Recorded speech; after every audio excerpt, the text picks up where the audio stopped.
Brian Dooley here with my athletic director, Scott Wetherbee. Scott, how are we doing today? I'm doing well, and I like it's my athletic director. That's good. I like that. So we got the season coming up. What's like that game that you're looking forward to?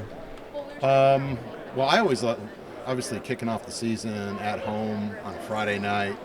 I always look forward to that.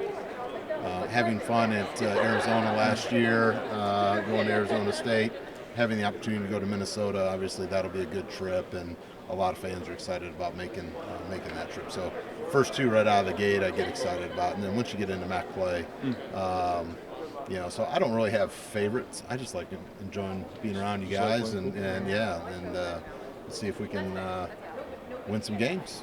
So one of the big questions, especially for the football guys, if and when we beat Minnesota, are we spending the night? You have to. That's a good one. We did at Arizona State, and the nice thing about Minnesota, it's not as far, and it's actually 7:30 our time, 6:30 kick their time. I believe that's right, 6. And so we'll get out of there and get home. We'll celebrate back at home, and I think there might be a pretty good sized party going on on campus, so you can kind of get back. But we'll be getting ready for treatment on Sunday, right? Sounds good to me. Sounds good to me. So what's what's new around athletics? Anything new going on, or?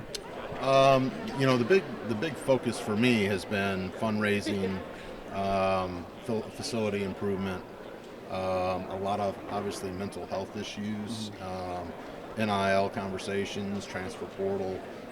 The transformational committee, which I don't get into the weeds too much with our student athletes, but there's a lot going on there.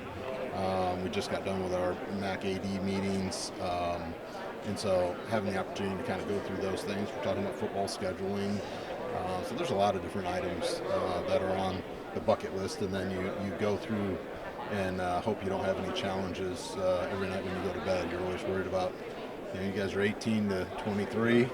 It used to be 18 to 22. Now they're starting to get to 23 and 24. But, just the challenges, making sure you guys are taken care of and have a great experience. And, that's something I've always tried to focus on. And that's why fundraising and facilities are really important.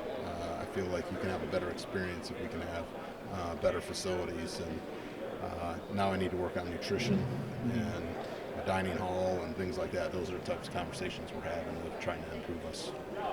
Yeah, nice. So talking about the building. So what additions are you going to add onto that building if there's any room for it? Yeah. So I would say, we built out a West Campus master plan pre-COVID, and then we kind of updated it post-COVID.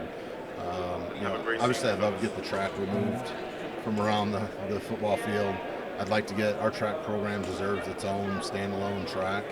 So I have ideas and drawings of where that would go, and my hope would be that within the next year to 18 months we could make that happen.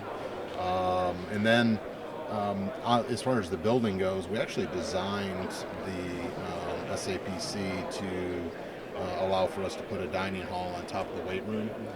And so ultimately I'd like to do that and then be able to feed all of our student athletes, possibly even general students in there as well. And so that's a big goal. I've told people this is probably dreaming a little bit, but I want to get a second indoor. One of the challenges we have, obviously with baseball, football, lacrosse, soccer, we're all in there. We rent the heck out of the dome right now. So you guys can't go throw passes and run around in off hours when you just want on your free time.